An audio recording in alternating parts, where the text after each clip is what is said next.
Mom said I deliberately tricked Sarah into going to the cemetery, which triggered her heart condition, and she almost died. She was furious and locked me in a coffin, hammering the lid shut. You need to understand the fear Sarah felt. If I don't teach you a lesson, you'll never learn. Darkness and terror surrounded me, and I pounded on the coffin, begging and apologizing. But Mom wouldn't budge. So, you're scared now? You can just think about what you did. She had them dump the coffin with me inside, out in the boonies. I struggled and screamed, desperate, until the air ran out and I closed my eyes. A week later, Mom finally remembered me. All you have to do is apologize to Sarah and we can move on. But she didn't know I'd been dead for days. Mom, Dad, I had the best time in France. I almost don't want to come back. We should do this every year. My sister, Sarah, was clinging to Mom's arm, beaming. But next time, we should bring Amy along. Hearing my name, Mom flinched and a clear flicker of annoyance crossed her face. Sarah, you're too good. Amy's always bullying you, and you still think about her, even bringing her back gifts from vacation. She doesn't deserve your kindness. Dad's face darkened, and he scoffed. Your mother's right. Amy's a bad seed.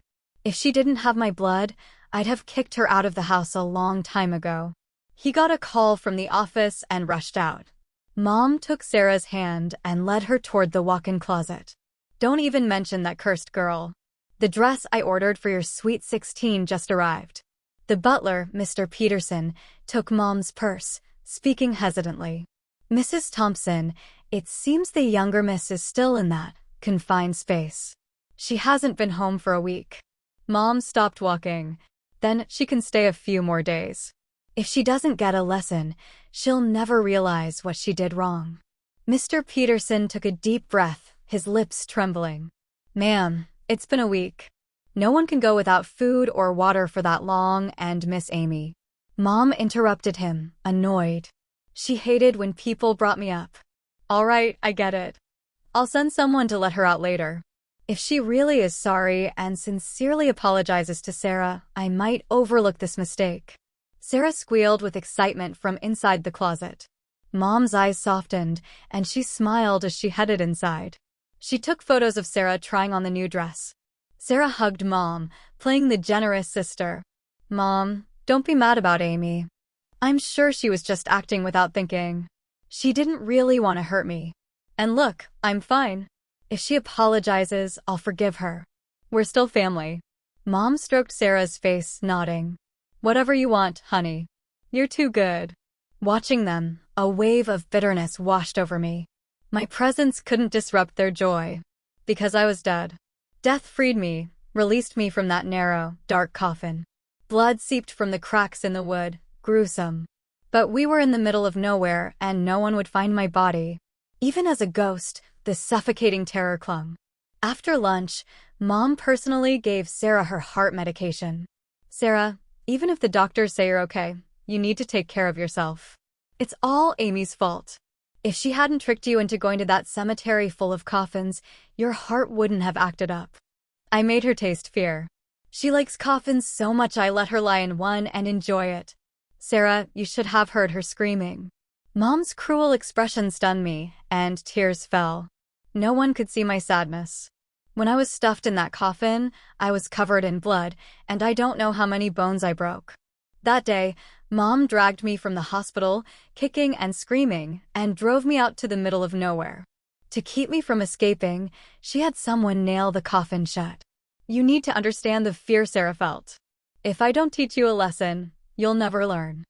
I fought the pain, banging on the coffin, begging. Mom, I'm sorry. Please, let me out. I messed up, I swear. I'll never do it again. Mom, I don't want to die. Help me. Mom forgot that I had claustrophobia. When we were little, Sarah locked me in a closet for a day and a night, and I've been scared of small, dark spaces ever since. My chest heaved, as if someone was choking me. When Mom was pregnant with me, the doctor told her to get an abortion. But Mom had me anyway. She said I responded in her belly. Mom used to love me. After I was born, Sarah always got sick and needed attention. But Mom didn't neglect me. When Sarah got a gift, I got one too. She would tell me stories after Sarah fell asleep and hug me as I fell asleep. She told me that she loved me and would always be there for me. Now, she hated me and killed me. When I was stuck in the coffin, I begged Mom. Mom, I'm scared. Don't put me in there. I don't want to die. She coldly replied, Amy, you've done so much wrong that death isn't enough punishment. Don't try to get my sympathy. I don't feel anything for you. I wanted to clear my name before I died. I didn't stop struggling until I died. I wanted to live.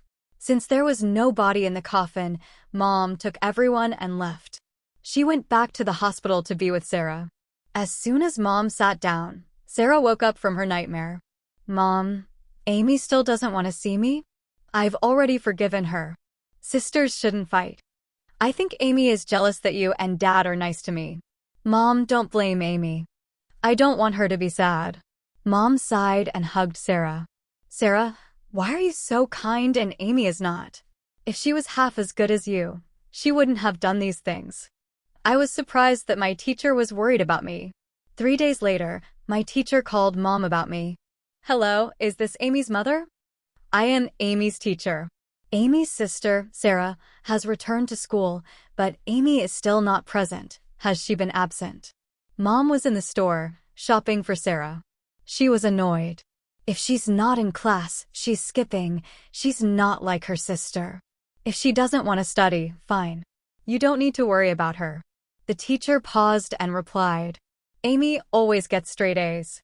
She's never skipped class. She didn't go on vacation with you either. Please, take care of your child. I'm busy. I can't talk. Mom cut the teacher off. I'll take care of Amy, goodbye. She was excited. If Mom cared about me, she would know that I would never skip class. Mom told me she liked obedient kids. Mom's phone rang. She frowned and answered. I said Amy can skip school. I don't care and you don't need to. The person interrupted. Are you Amy's mother? Tourists found a body attacked by wild animals, and we found DNA to be Amy Thompson. This is the precinct. Mom's smile faded, staring at the phone. Say it again. What body did you find? After hanging up, Mom ran to the garage. She tripped, nothing like her usual self. The last time I saw the side of her was when she had a miscarriage. She told the driver to drive to the precinct, grabbing the bottom of her shirt and saying, There has to be a mistake. How can Amy die? How can I die? Mom, you killed me. People can die from starvation after 7 days, not to mention she beat me, stuffed me in a coffin, and couldn't breathe. I am a person, not someone who could survive. Mom arrived at the morgue with the police. Dad had arrived inside when he saw Mom. You're here. Let's go in. Mom didn't respond. We tried to fix her, but the body was torn apart. The worker pulled the sheet down. Dad turned his head. Mom screamed. No, how could Amy? How could she be like this? My corpse was worse. If the worker didn't fix me, you couldn't tell it was a person. The medical examiner had a report. The victim was abused and died by suffocation. Death was 10 nights ago and eaten by a bear. A bear did this. I was wondering what could open the coffin. Mom couldn't do it and fainted. She fainted because she couldn't accept my death or that she was afraid that the police would find out. I didn't believe that she was sad that I died. Dad cried. I didn't care about their tears. They yelled at me when I was alive and cry now. Too fake. The police told Dad that they would investigate and let them know. That night, Mom woke up. She hugged the blanket in regret, afraid, and disbelief. Amy, I didn't mean to hurt you. I just wanted to punish you. Why would you suffocate? I didn't seal the coffin shut. People don't die after 7 days. I didn't kill you. You're my child. I didn't mean for this. Something happened. I didn't kill you. Mom screamed and jumped out of bed to get the car keys and drove out to the wilderness. She ran a lot of red lights. It took an hour, but she got there in 20 minutes. She crawled over to the coffin. She turned on her flashlight to look at the coffin and then touched the wood. How? There were holes here. Why are they sealed? There were a few mud-filled holes with fingerprints. Mom carefully removed the mud and went home and had her assistant investigate this. My cries for help were heard. So who killed me? Mom stayed in her room and didn't eat. Even Sarah couldn't do anything. Everyone knew about my death. Sarah pretended to cry, comforting Mom and Dad. Sarah should be happy. With me gone, she's the only kid. 2 days later, the assistant had answers. I went over to look. I was surprised, but then I thought it made sense. It was Sarah. She hated me and was jealous because I got more love and attention. She blamed me for the death of her brother. Why did she say that I took her to the graveyard and sealed the holes with mud? Mom didn't believe that Sarah killed me. This is the difference between love and hate. Even with the evidence, she didn't believe it, and my words were lies. Mom pulled up the camera footage, and it showed Sarah sneaking out. Mom got the taxi and saw what happened. The evidence was there. That night, Sarah came home and saw Mom and Dad. She acted sad and hugged Mom. Mom, you finally get it? We're all sad, but we have to move on. You have me, I'll always be with you. Mom backed away and looked at Sarah. Sarah, why did you kill Amy? Sarah panicked. Mom, what? I don't know. Sarah, we know. Dad slammed the table and told the assistant to show the evidence. You got anything to say? Sarah picked up the papers. She changed and looked cold. How can you say I killed Amy? Mom did this. Mom beat her to death and put her in the coffin. I just freed Amy from her pain. Even if I didn't do it, Amy wouldn't live 7 days. Mom killed Amy. Sarah was right. If she didn't seal those holes, I wouldn't last 7 days. Shut up. Mom slapped Sarah. You can get death for killing, you know? Mom hit Sarah for the first time. Sarah laughed. When Mom was pregnant with me, the doctor told her to get an abortion. But Mom had me anyway. She said I responded in her belly. Mom used to love me. After I was born, Sarah always got sick and needed attention. But Mom didn't neglect me. When Sarah got a gift, I got one too. She would tell me stories after Sarah fell asleep and hug me as I fell asleep. She told me that she loved me and would always be there for me. Now, she hated me and killed me. When I was stuck in the coffin, I begged Mom.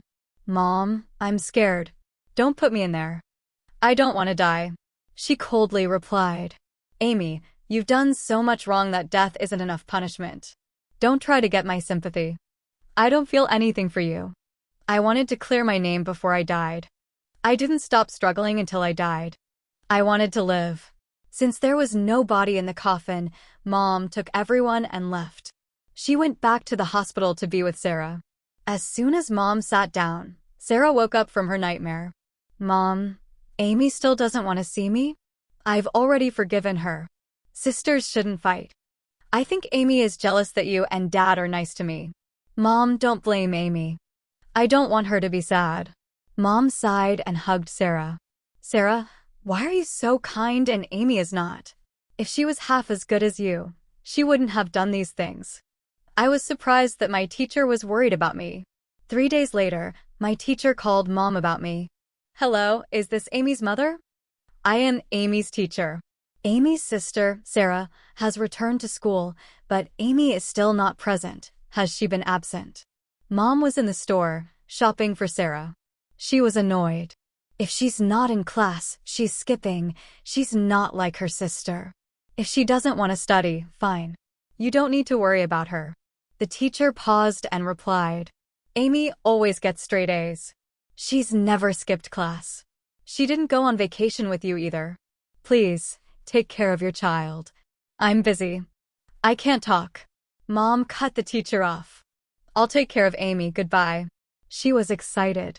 If Mom cared about me, she would know that I would never skip class. Mom told me she liked obedient kids. Mom's phone rang. She frowned and answered. I said Amy can skip school. I don't care and you don't need to. The person interrupted. Are you Amy's mother? Tourists found a body attacked by wild animals, and we found DNA to be Amy Thompson. This is the precinct. Mom's smile faded, staring at the phone. Say it again. What body did you find? After hanging up, Mom ran to the garage. She tripped, nothing like her usual self. The last time I saw the side of her was when she had a miscarriage. She told the driver to drive to the precinct, grabbing the bottom of her shirt and saying, "There has to be a mistake. How can Amy die? How can I die? Mom, you killed me. People can die from starvation after 7 days, not to mention she beat me, stuffed me in a coffin, and couldn't breathe. I am a person, not someone who could survive." Mom arrived at the morgue with the police. Dad had arrived inside when he saw Mom.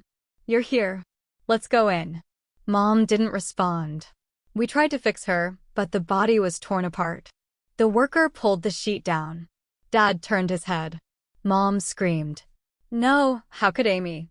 How could she be like this?" My corpse was worse. If the worker didn't fix me, you couldn't tell it was a person. The medical examiner had a report. The victim was abused and died by suffocation. Death was 10 nights ago and eaten by a bear. A bear did this. I was wondering what could open the coffin. Mom couldn't do it and fainted. She fainted because she couldn't accept my death or that she was afraid that the police would find out. I didn't believe that she was sad that I died. Dad cried. I didn't care about their tears. They yelled at me when I was alive and cry now. Too fake. The police told Dad that they would investigate and let them know. That night, Mom woke up. She hugged the blanket in regret, afraid, and disbelief. "Amy, I didn't mean to hurt you. I just wanted to punish you. Why would you suffocate? I didn't seal the coffin shut. People don't die after 7 days. I didn't kill you. You're my child. I didn't mean for this. Something happened. I didn't kill you." Mom screamed and jumped out of bed to get the car keys and drove out to the wilderness. She ran a lot of red lights. It took an hour, but she got there in 20 minutes. She crawled over to the coffin. She turned on her flashlight to look at the coffin and then touched the wood. How? There were holes here. Why are they sealed? There were a few mud-filled holes with fingerprints. Mom carefully removed the mud and went home and had her assistant investigate this. My cries for help were heard. So who killed me? Mom stayed in her room and didn't eat.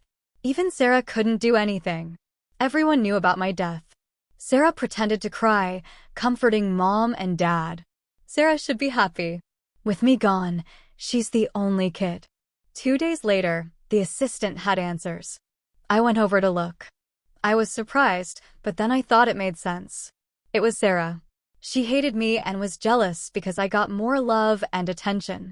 She blamed me for the death of her brother. Why did she say that I took her to the graveyard and sealed the holes with mud? Mom didn't believe that Sarah killed me. This is the difference between love and hate. Even with the evidence, she didn't believe it, and my words were lies. Mom pulled up the camera footage, and it showed Sarah sneaking out. Mom got the taxi and saw what happened. The evidence was there. That night, Sarah came home and saw Mom and Dad. She acted sad and hugged Mom. "Mom, you finally get it? We're all sad, but we have to move on. You have me, I'll always be with you."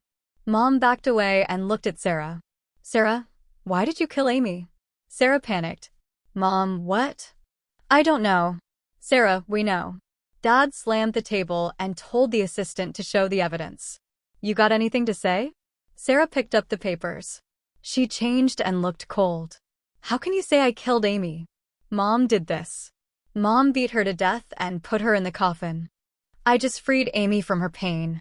Even if I didn't do it, Amy wouldn't live 7 days. Mom killed Amy." Sarah was right. If she didn't seal those holes, I wouldn't last 7 days. "Shut up." Mom slapped Sarah. "You can get death for killing, you know?" Mom hit Sarah for the first time. Sarah laughed. "Mom, why do you hit me for Amy? You hated her. You didn't want a sister. Why did you guys want to have so many kids?" Sarah was warped. "You just looked at Amy. It's your fault.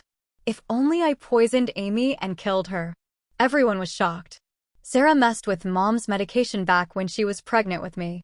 Her reason for killing me was that she got rejected by Zach. Mom was pale. "You killed my kid?" Sarah laughed. "I don't deny it." "Mom, why did you have them if you liked me the best?" "I am so furious at you." Dad threw a glass at Sarah's head, bleeding. "Dad, why are you acting? I wasn't anything to you. You now have one daughter. Why don't you be nicer to me? Sarah left. Mom looked at my pictures and cried. It's my fault, Amy. I'm sorry, I hurt you. What can I do to make it up to you? She got the amulet. Amy, how could I? She had gotten that and thrown it at my face. She read my journal. Mom got Sarah clothes, but not me. I think she forgot. It's my birthday, but Mom says that she will never celebrate it. I am so jealous of Sarah's parties. The journal was filled with my want for love. I didn't get my mother's love. Dad was in his office and looked at the report. He had ignored the report and told me to leave. He stayed there all night, and his hair was white. The police came in the morning. When I thought that they would protect her, Mom turned over all the evidence. Amy, this is the last thing I can do for you. I hope you can forgive Mom. Sarah was shopping. She was sure that they wouldn't give up on her and yelled when she was arrested.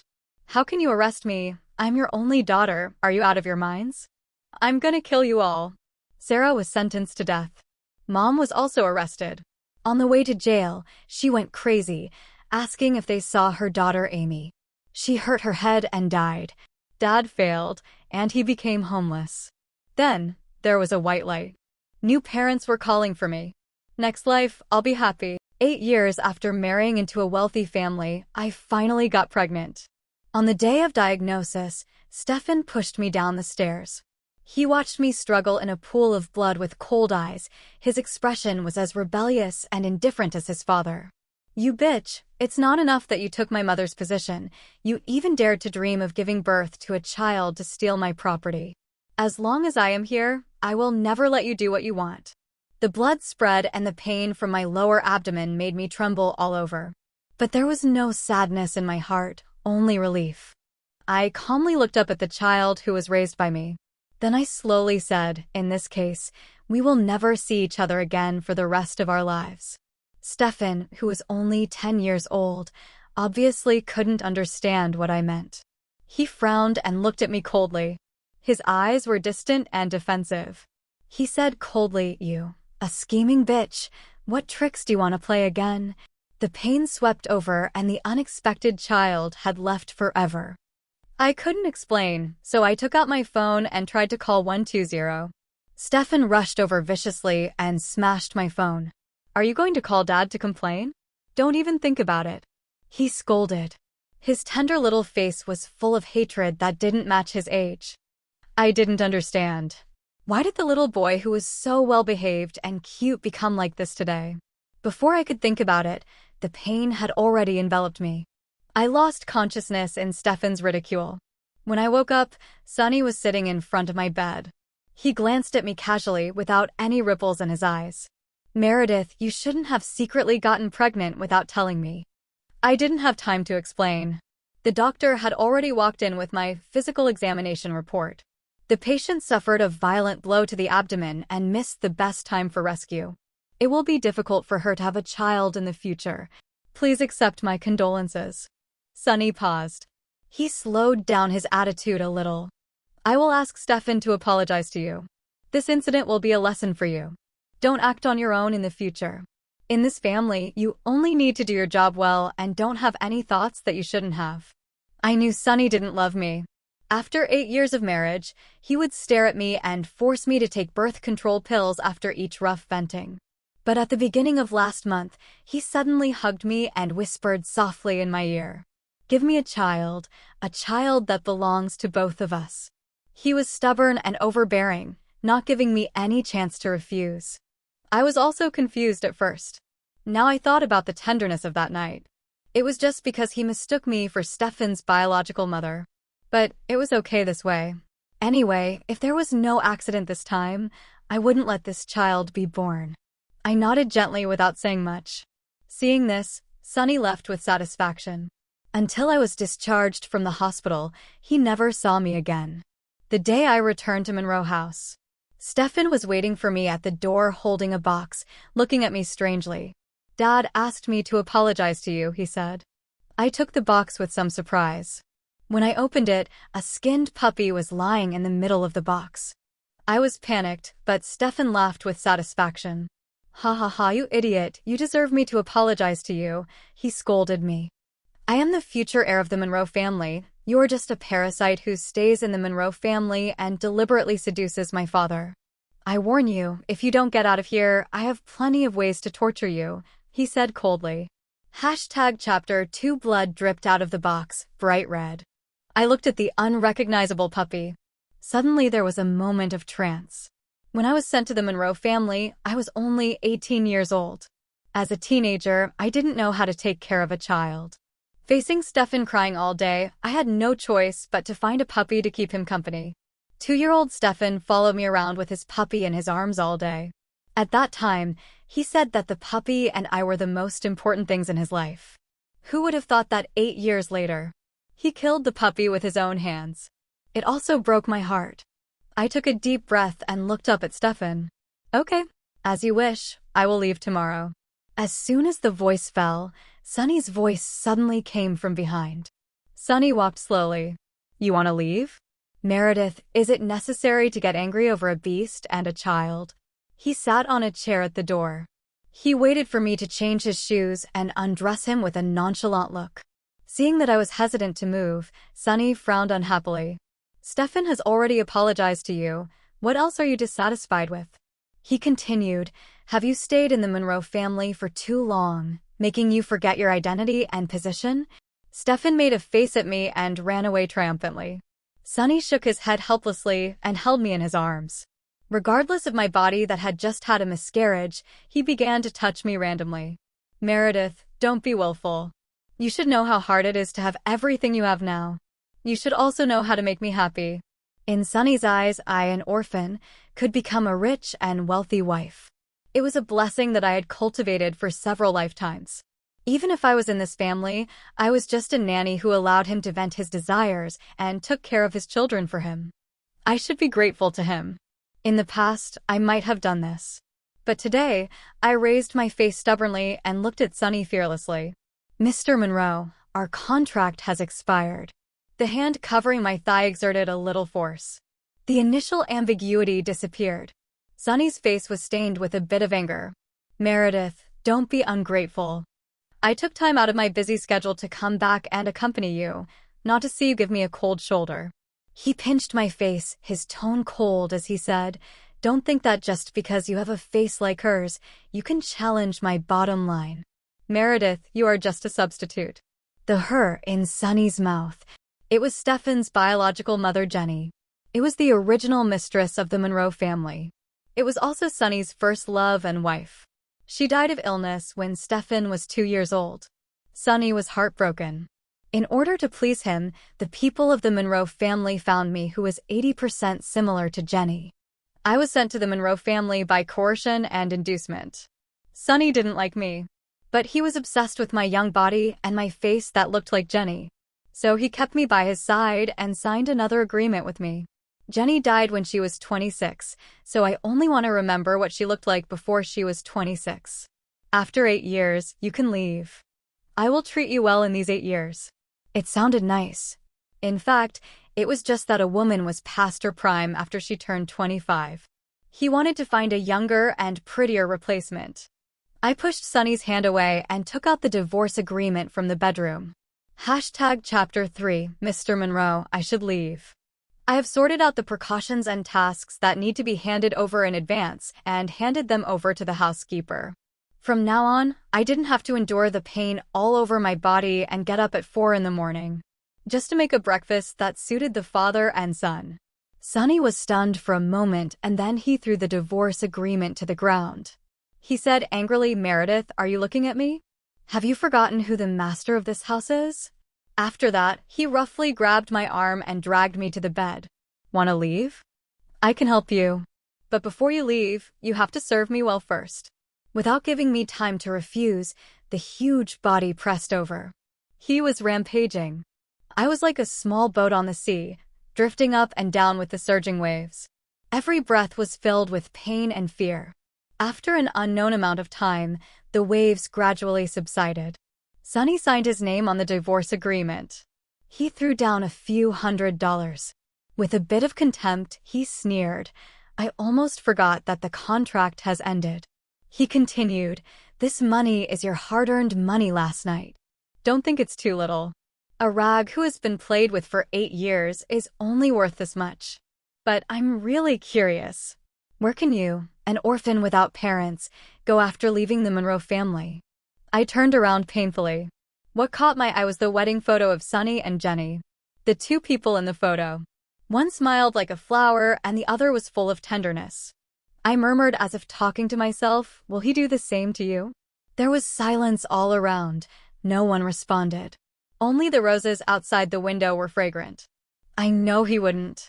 When he mistook me for Jenny, Sunny would show all his affection. He would give me jewelry worth tens of millions, thousands of gifts. He would be so generous and careful, gentle and tender. Even if I wanted to see flowers blooming in winter and snow falling in summer, he would satisfy me. But I also knew that all of this belonged to Jenny.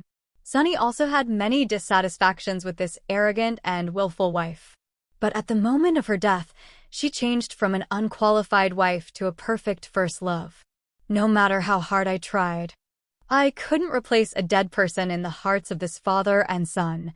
My body hurt so much, I wanted to find some anti-inflammatory medicine for myself. As soon as I walked out of the room, I was drenched in water. Stephan stood at the stairs, looking at me with malicious eyes. You bitch, you pretended to leave, but you turned around and seduced my father. You are so shameless, he mocked me with sneer in his eyes. The cold water soaked my body and froze my heart. 8 years of dedication. Meticulous care. It seemed so ridiculous at this moment. I returned to the room silently. In the midst of pain and confusion, I received a call from the senior of the crew. Meredith, congratulations on passing the pilot assessment. On behalf of all members, I welcome you to join and look forward to the day when you fly side by side with me. This phone call was like the warm sun in winter. It dispelled the chill all over my body. After the phone was hung up, my heart was still pounding. My only dream since childhood was to become a pilot. 8 years ago, I successfully received the admission letter from the aviation college. However, the day before preparing to enroll, the Monroe family found me. #Chapter 4 They threatened to demolish the orphanage, forcing the young me to bow my head and compromise. But I was unwilling to give up my dream. When the contract was about to expire, I took the exam without telling anyone. I wanted to break into a new world with my own efforts. Now, 8 years had passed. No one could cut off my wings. I quickly packed my few luggage. When I was about to leave, I bumped into Sunny, who had just returned home. Behind him was a girl with delicate makeup. It was the new star Kenzie. She was young and beautiful, with a pair of almond eyes like Jenny. Sunny took her hand and glanced at my suitcase lightly. Where are you going? Is lunch ready? Have you checked Stephan's homework carefully? Without waiting for my answer, Stephan couldn't wait to throw himself into Kenzie's arms. Aunt Kenzie, you're finally here. I missed you so much. You don't know how painful it is for me to be with a nagging old woman every day. Can you take me to eat ice cream? Sunny rubbed Stephan's head. He turned around and handed me a wad of money. Kenzie and I have something to do. You go buy it. By the way, buy 2 more boxes of condoms. Kenzie is still young and taking medicine is not good for her health. He ordered me coldly. I had been taking those contraceptives that were not good for the body for 8 years. Even if I just had a miscarriage, I couldn't get any sympathy from him.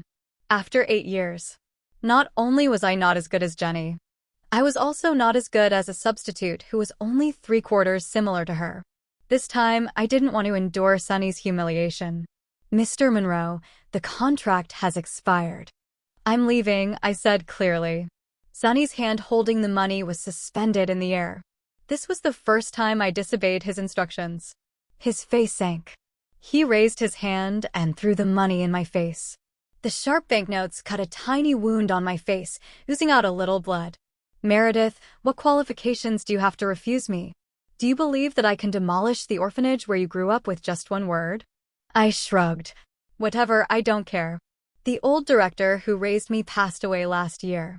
At that time, I begged Sunny to allow me to see her for the last time. But he frowned and looked at me. I don't agree. You have to stay at home to take care of the children. If you go, you will only bring those poor and unlucky things to the Monroe family. I tried to sneak away, but I was locked up by Sunny in a dark house. There was no light in the narrow black house. For 3 whole days, there was no one to bring me water. The only thing that accompanied me was the laughter of Stephan and the servants of the Monroe family. And in these 8 years, my playmates in the orphanage had grown up one after another. They realized their dreams and shone in their favorite fields. Only I was trapped in this loveless home. Become Stephan's nanny, become Sunny's plaything. Now, the contract expired. The indifference and ruthlessness of the father and son had completely cut off my last concern. I would be like that unexpected child. Forever, forever. Leave the Monroe family forever and ever. I carried my suitcase and strode forward. Sunny suddenly reached out and pulled me into his arms. He seemed to be trying his best to restrain the anger in his heart. And very rarely, he took a step back. Meredith, stay, I will give you everything you want. He pleaded. Chapter 5, think about it, haven't I been good enough to you all these years? No matter how many women tried their best to please me, I never let anyone replace you. Over the years, Sunny had been surrounded by lovers. He would take them to social places and take them to travel. Sometimes, on a whim, he would bring them home. But these women, without exception, all of them could not stand Sunny's capriciousness and Stephan's stubbornness and willfulness. No one would take care of everything as carefully and properly as I did. So, Sunny made me Mrs. Monroe. Not because of love, but as a businessman, the choice after weighing the pros and cons. I rejected Sunny's hug. I said seriously and firmly, Mr. Monroe, you forgot. All I want, from beginning to end, is only to achieve my dreams and freedom. I was reluctant to come to the Monroe family, but I had no choice. For the old dean who was kind to me and for my friends to achieve their dreams. I could only work diligently and conscientiously to complete my job. Now, I had no worries. I just wanted to pursue my unfinished dream. Meredith, you are really ungrateful. Sunny ran out of patience and pushed me away angrily. I bumped into the relief mural behind me and hadn't recovered from the pain yet. I heard Sunny say coldly, you can leave, but you can't take anything from the Monroe family. Come on, take off her clothes. The housekeeper standing by walked towards me with ill intentions. Faced with such humiliation, I made up my mind and simply took off my coat myself. When I took off the last piece, the veins on Sunny's forehead had already popped out. He threw the vase next to him and roared loudly. Get out! Then, he hugged Kenzie and went into the master bedroom without looking back. Soon, the woman's charming cry came from the room. Stephan stepped hard on my clothes. Bitch, who are you trying to show off to? I won't let you destroy Dad and Aunt Kenzie. I looked at him puzzled. Do you like Kenzie so much? Stephan glared at me fiercely. Yes, if it wasn't for her, how would I know that you killed my mother? You mistress, you pissed my mother off to death just to get promoted. I hate you, I hate you. I looked at Stephan's chubby little face and sighed softly. As an orphan, I knew better than anyone how pitiful a motherless child was. So, I tried my best to make Stephan happy. When he did something wrong, I took the punishment for him. When he was wronged, I stood up for him.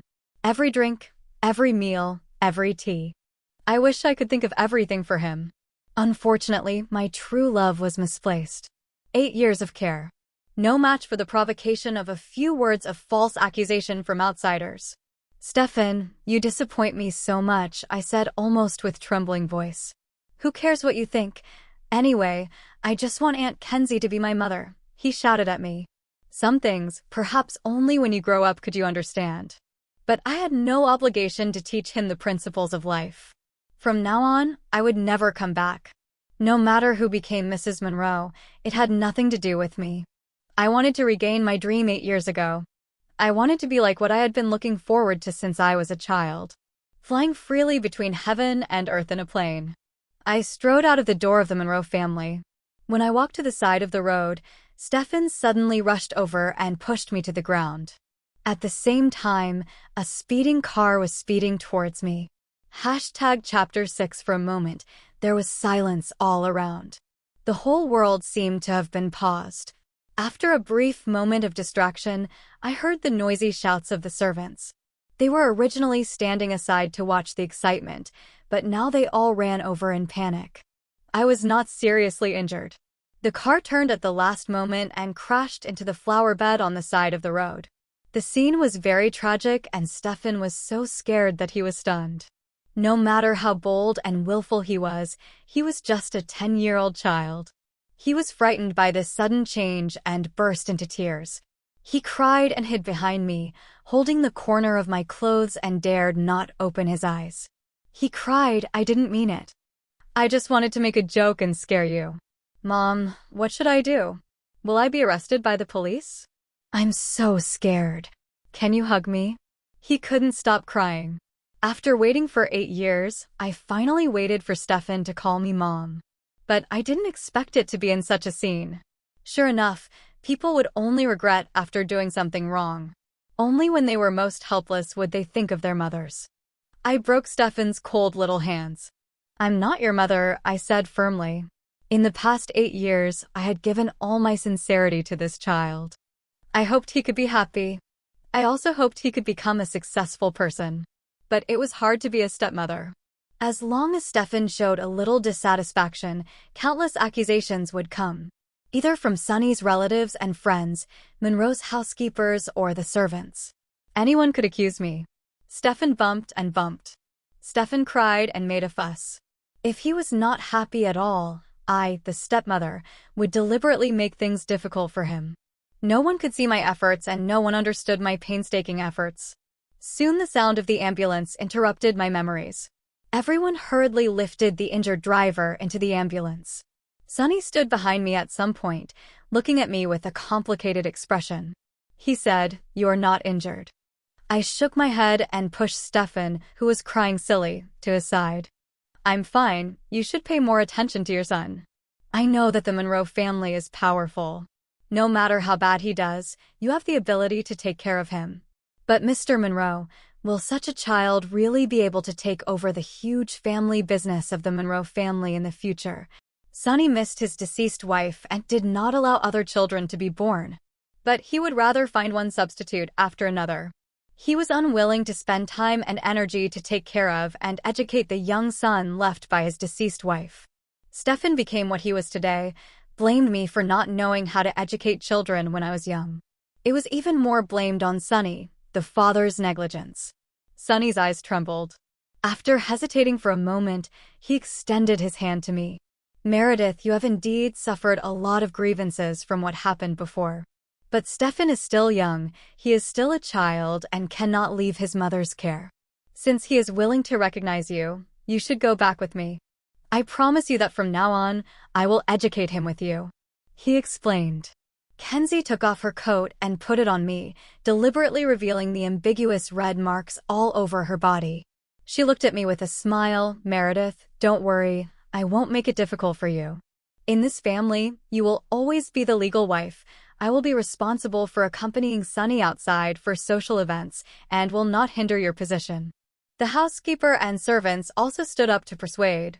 "Madam, don't be angry. You see that Mr. Monroe and Stephan have you in their hearts. Chapter 7, you should give in quickly and take Stephan back to the room to comfort him." Everyone said something good about the father and son.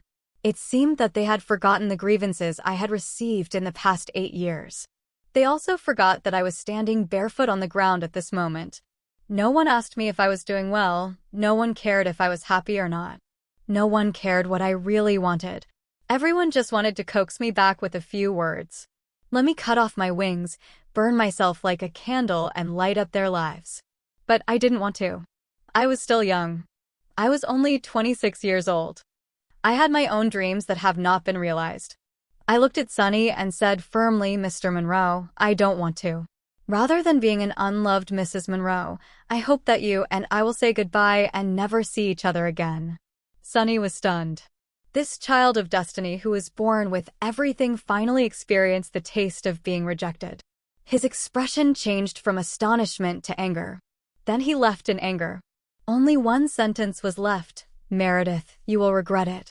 As soon as the voice fell, a plane roared over my head and disappeared into the clouds. A flock of birds spread their wings and flew high. And I would never regret it. I would fly to a free place like a bird. After a long journey, I finally arrived at the flight base.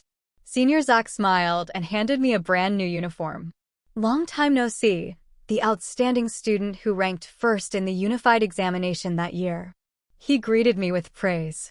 The badge with the words Meredith printed on it shone in the sun. I didn't know if it was because the sun was too dazzling or the dream was too heavy. I couldn't help but shed tears. Long time no see, I replied. Long time no see, my dream, my youth. I solemnly took the uniform from Zach. This set of clothes was once within reach for me. But it took me 8 years to really put them on. After changing into the uniform, Zach took me to visit the training base. His eyes revealed an unconcealable surprise. After being shocked for a long time, he smiled and said to me, Meredith, you look better in this suit than I thought. Thank you. Everyone was shining in the field they loved. I knew that freedom was hard to come by. So I redoubled my efforts in the following training. In the shortest time, I mastered all the skills skillfully and passed all the special tests smoothly. It also made my colleagues who had been quite critical of me look at me with new eyes. On the day of the official test flight, everyone in the training base came to cheer me up. Meredith, you can do it. I put on the equipment and took a deep breath. At the moment the plane took off, my uneasy heart finally slowly stabilized. The plane broke through the clouds and headed for the blue sky. Looking from top to bottom, the high-rise buildings have become a tiny speck of dust in this world. 8 years of hard work, 8 years of torture, 8 years of blood and tears, all passed in a flash like clouds and smoke. The hurt that I thought I would never get over also disappeared completely at this moment. The test flight was successful. When I got off the plane, I was greeted by fierce applause. Zach came over with a blooming daffodil flower in his hand and smiled. Congratulations, Meredith. I knew you could do it. I wanted to give you this flower 8 years ago. I hope you can love yourself like a daffodil. Chapter 8 Daffodils were a new beginning and a symbol of rebirth. I kept this daffodil in my room. Always remind myself that freedom and dreams were hard-won. After Zach and I applied hard, my superiors agreed to let me become his partner. We cooperated well and worked together. Our relationship became closer and closer. Once he secretly filmed a video of me and posted it on the internet, which caused quite a stir. I also earned the nickname of the most beautiful captain. Gradually, I got used to the simple, peaceful, and challenging life. Until one day, the plane landed. When my colleagues and I were discussing what to eat for supper, I saw that familiar figure. The moment our eyes met, I suddenly felt as if I were in another world. In just a few seconds, I saw shock and a flash of surprise in Sonny's eyes. But soon, he regained his rebellious look.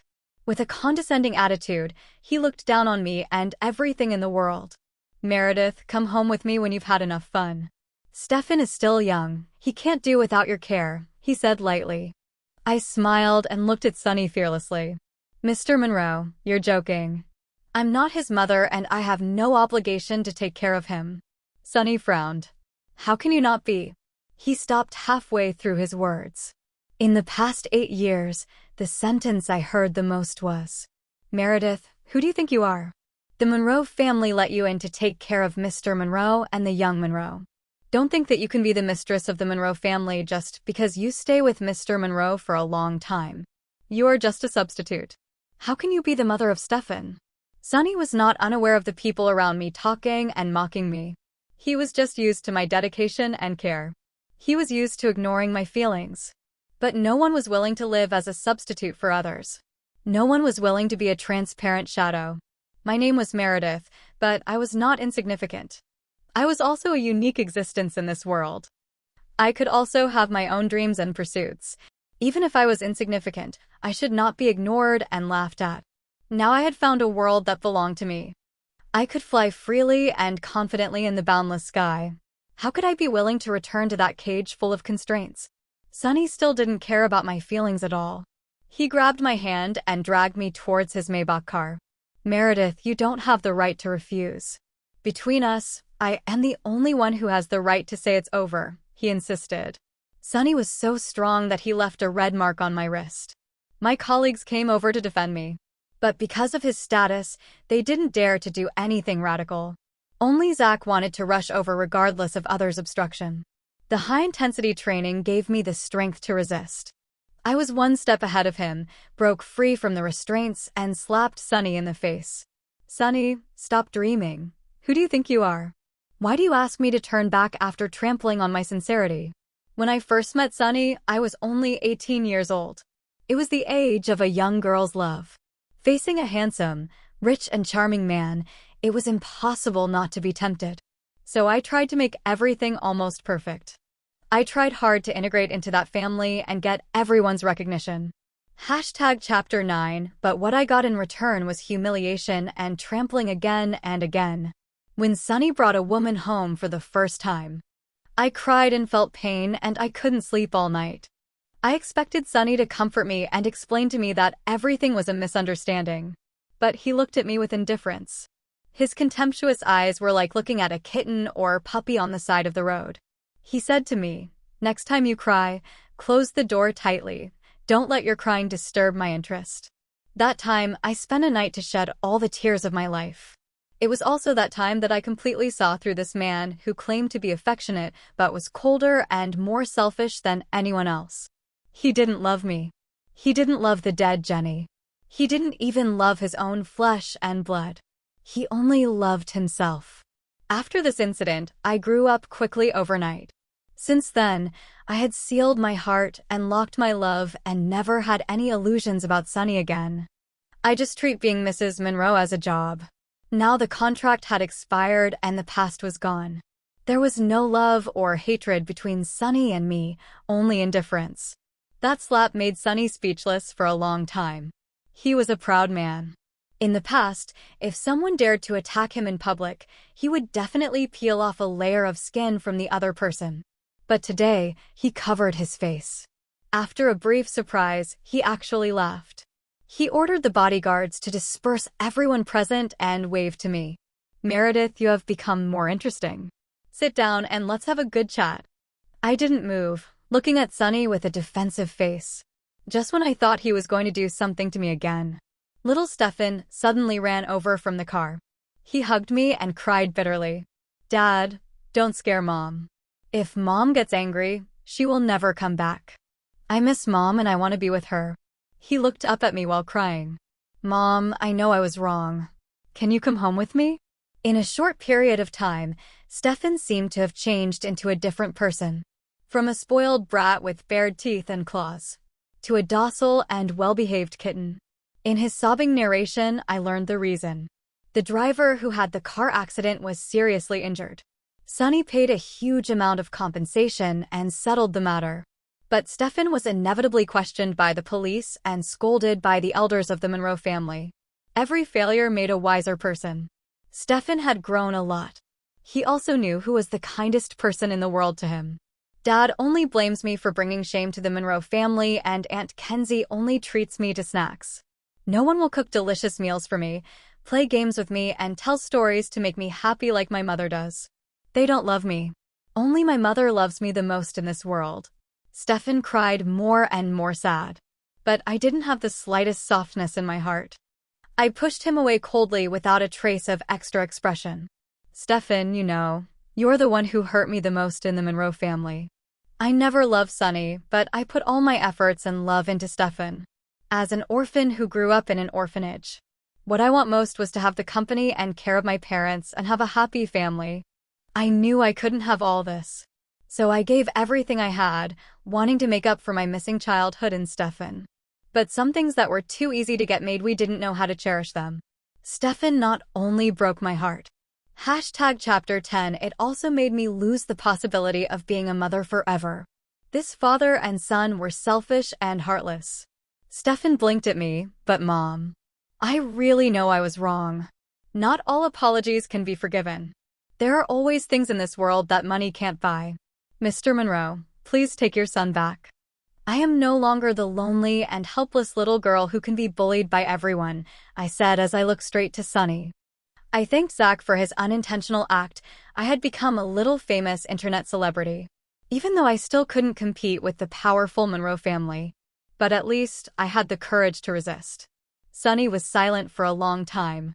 Meredith, I've been with you for so many years, and I seem to have really known you today. You are different from what I imagined and different from all the women I have met. I was blind before. Today, I seriously ask you to give me another chance. I promise you that I will love you well. He looked up at me, serious and firm. I sneered. Mr. Monroe, don't be so self-righteous. The world will not revolve around you, and things in the world will not be as you wish. I didn't want belated cherishment. I didn't need false love. I had my own career and dreams that I had achieved after going through untold hardships. For the rest of my life, I would only live for myself. Sonny sighed and signaled the bodyguard in front of me to let me go.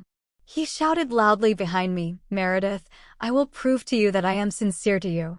Since then, Sonny had started his slow pursuit of his wife. He threw everything a woman likes at me, among countless flowers and jewelry. Occasionally, there were a few handwritten letters with Stephan's tears. Zach helped me throw all these things into the trash can. He pointed at a bunch of roses and smiled. The chairman of the Monroe Group is willing to do this for you. Are you really not moved at all? Not moved, because I already have the most beautiful flower, I said jokingly. It was a daffodil. It was now placed in my room. It represented my new life and also decorated my future. Zach was stunned.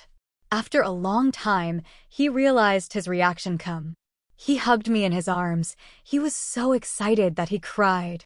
After flying smoothly for 99 times, Zach officially confessed to me. He made a big scene. Even attracted the father and son of the Monroe family. After seeing that I agreed to Zach's confession, Sonny was puzzled. He asked, I don't understand why you chose him.